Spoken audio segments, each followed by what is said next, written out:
आयोगाला लिहिलेलं पत्र सुनेत्रा पवार मागे घेणार नसल्याची राष्ट्रवादीच्या वरिष्ठ नेत्याची पुढारी न्यूजला माहिती। पार्थ पवारांच्या राज्यसभा निवडीत अडचण येणार असल्यानं पत्र मागे घेण्याच्या सुरू होत्या चर्चा। उपमुख्यमंत्री सुनेत्रा पवारांचा उद्धव ठाकरेंना फोन। बारामती पोटनिवडणुकीत पाठिंबा देण्याची मागणी केल्याची माहिती। उद्धव ठाकरे आज किंवा उद्या अधिकृत भूमिका करणार जाहीर।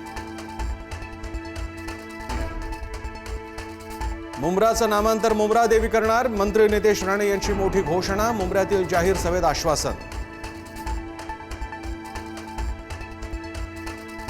नितेश राणे महाराष्ट्राचे मुख्यमंत्री झाले पाहिजेत। मुंब्र्यातील भाषणात निलेशचंद्र जैन मुनींचं विधान। बाळासाहेबांप्रमाणे नितेश राणे यांचे विचार। जैन मुनींचं वक्तव्य।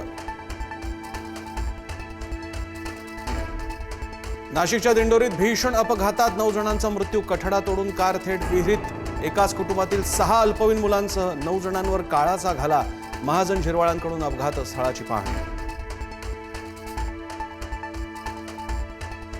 माळशिरसमध्ये नीरा उजव्या कालव्यात कार कोसळली। पाण्यात बुडून 3 जणांचा मृत्यू। चालकाला झोप लागल्यानं कार थेट कालव्यात।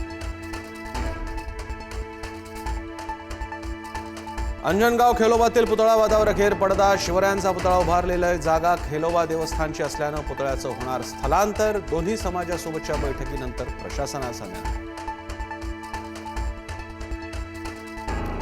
सांगलीत रातोरात बसवलेला छत्रपती संभाजी महाराजांचा पुतळा हटवला। राम मंदिर चौकात बसवला होता पुतळा। प्रशासनाकडून पुतळा बसवण्याची प्रक्रिया पूर्ण करण्याच्या आश्वासनानंतर पुतळा हटवला। भोंदू खरात विरोधात फसवणुकीचा आणखी एक गुन्हा दाखल। कांदा व्यापाऱ्याची तब्बल 85 लाखांची फसवणूक केल्याचा आरोप। 60 लाखांचा प्लॉट जवळपास 22 लाखांच्या कवडीमोल भावात खरेदी।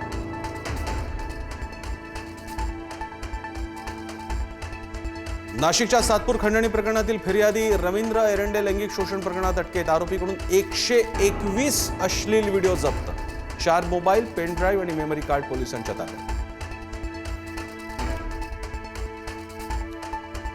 नाशिकमध्ये 5 वर्षीय चिमुकलीवर चॉकलेटचा आमिष दाखवून अत्याचार। खोडेनगर येथील बांधकाम साईटवरील घटना। संशयित मजूर पोलिसांच्या ताब्यात। शिकूया AI ची क्रांती। चला करूया MSCIT।